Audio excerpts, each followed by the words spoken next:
मुझे यह नवकार मंत्र बहुत प्रिय है और यही मैं तुम्हें दे सकती हूँ। ओशो की नानी ने यह ओशो के बचपन में ओशो से कहा। ओशो का बचपन अपने ननिहाल में बीता। वो अपने नाना नानी के पास रहे और ओशो का जीवन उनसे बहुत ज़्यादा प्रभावित था, क्योंकि ओशो को जो स्वतंत्रता मिली वह अपने ननिहाल में मिली और वो स्वतंत्रता उनके नाना नानी ने उन्हें चरम स्तर की स्वतंत्रता दी। ऐसा ओशो ने कई बार अपने वक्तव्य में कहा है। नवकार मंत्र के बारे में ओशो जो अपनी नानी के साथ यह घटना घटित हुई, इसका जिक्र स्वर्णिम बचपन जो ओशो की किताब है, उस किताब में अपने बचपन की कई घटनाएं का विस्तृत विवरण ओशो ने किया है। नवकार मंत्र के बारे में जो ज्ञान उन्हें अपने नानी के द्वारा प्राप्त हुआ वो ओशो के शब्दों में इस तरह से है। मैं जानता हूं कि नानी कभी मंदिर नहीं गई, लेकिन उन्होंने मुझे एक मंत्र सिखाया जो आज मैं पहली बार बताऊंगा। ये जैन मंत्र है, लेकिन उसका संबंध केवल जैनियों से नहीं है। यह तो केवल संयोग है कि यह मंत्र जैन धर्म के साथ संबंधित है। यह मंत्र बहुत सुंदर है। इसका अनुवाद करना उतना ही कठिन है, लेकिन मैं अपनी पूरी कोशिश करूंगा। पहले मंत्र के इसके मौलिक सौंदर्य में सुनो।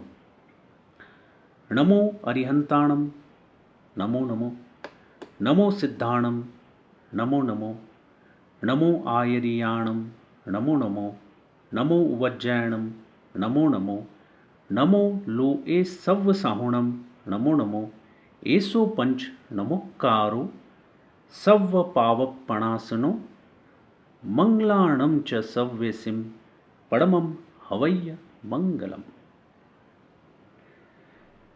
प्रथम पद, मैं अरिहंतों के चरणों में झुकता हूं।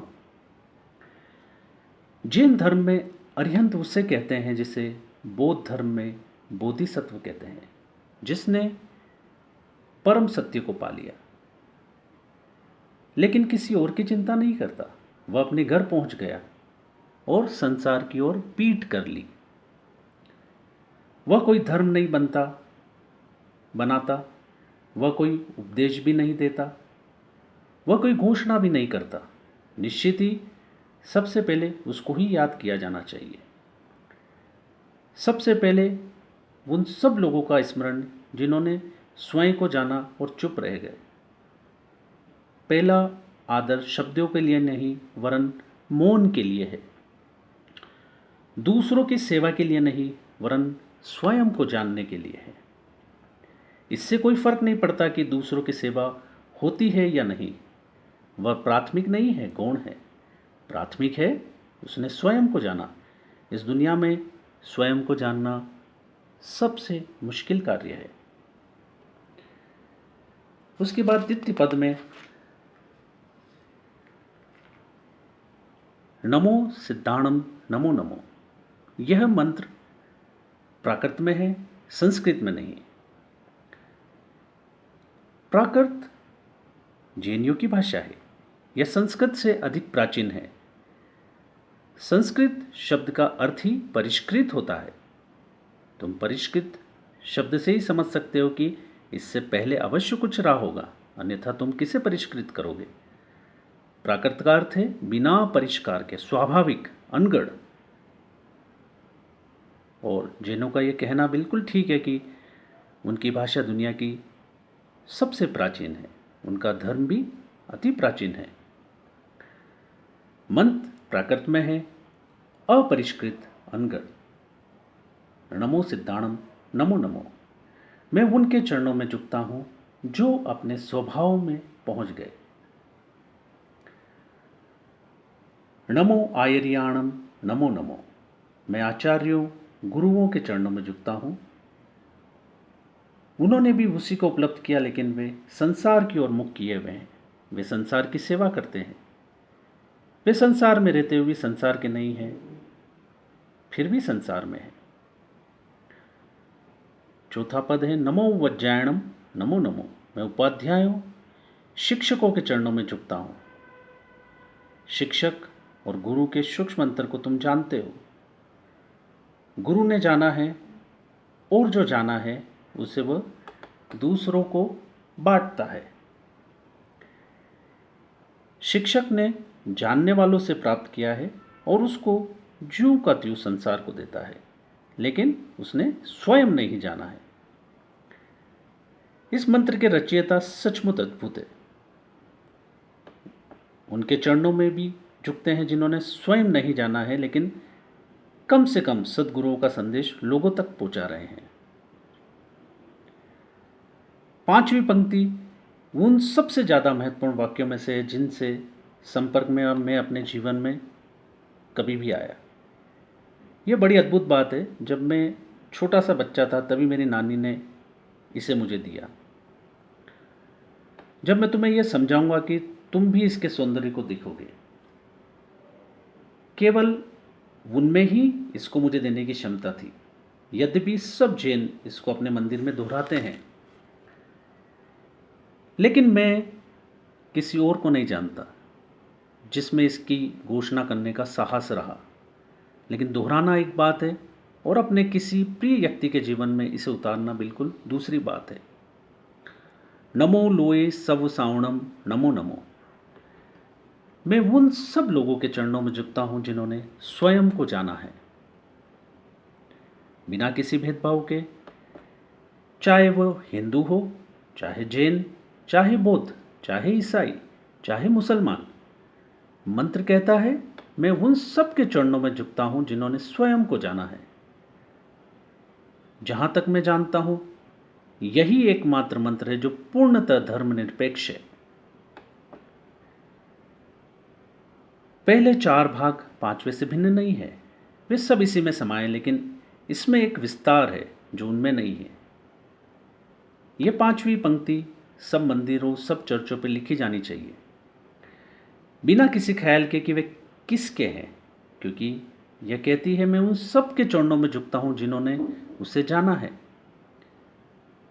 यह नहीं कहती कि जिन्होंने परमात्मा को जाना है, यहां तक कि उसे भी छोड़ा जा सकता है। मैं उसे सिर्फ अनुवाद में रख रहा हूं। मूल का तो अर्थ है उनके चरणों में झुकता हूं जिन्होंने जाना है। सिर्फ तुम्हारी भाषागत जरूरत के लिए, अन्यथा कोई नहीं पूछेगा जाना क्या। जाना, जानने का विषय क्या है? जानने का कोई विषय नहीं है, जानने का कुछ नहीं है, केवल जानने वाला है। यह मंत्र एकमात्र धार्मिक बात थी, अगर तुम इसे धार्मिक कह सको, जो मुझे मेरी नानी द्वारा दी गई। वह भी मेरे नाना के द्वारा नहीं, बल्कि मेरी नानी के द्वारा दी गई। क्योंकि एक रात मैंने उनसे पूछा और एक रात उन्होंने कहा तुम जागे हुए लगते हो, क्या नींद नहीं आ रही? क्या तुम कल करने वाली शैतानियों के बारे में सोच रहे हो? मैंने कहा नहीं। लेकिन पता नहीं क्यों एक प्रश्न मुझ में उठ रहा है। सबका कोई न कोई धर्म है। जब लोग मुझसे पूछते हैं कि तुम कौन से धर्म से हो, तो मैं कंधे बिचका देता हूँ। अब कंधे बिचकाना तो कोई धर्म नहीं है। तो मैं आपसे पूछना चाहता हूँ कि मुझे क्या कहना चाहिए, जो ओशो ने अपनी नानी से पूछा। तो ओशो की नानी ने ओशो से कहा, मैं स्वयं किसी धर्म को नहीं मानती, लेकिन मुझे यह मंत्र बहुत प्रिय है और यही मैं तुम्हें दे सकती हूँ। इसलिए नहीं कि यह एक परंपरागत जैन मंत्र है, बल्कि सिर्फ इसलिए कि मैंने इसके सौंदर्य का अनुभव किया है। मैंने इसे लाखों बार दोहराया है और हमेशा मुझे बहुत शांति मिली है। केवल इस भाव से कि उन सबको प्रणाम है जिन्होंने जाना, यह मंत्र मैं तुम्हें दे सकती हूँ। इससे अधिक मेरे लिए संभव नहीं है। तो मित्रों,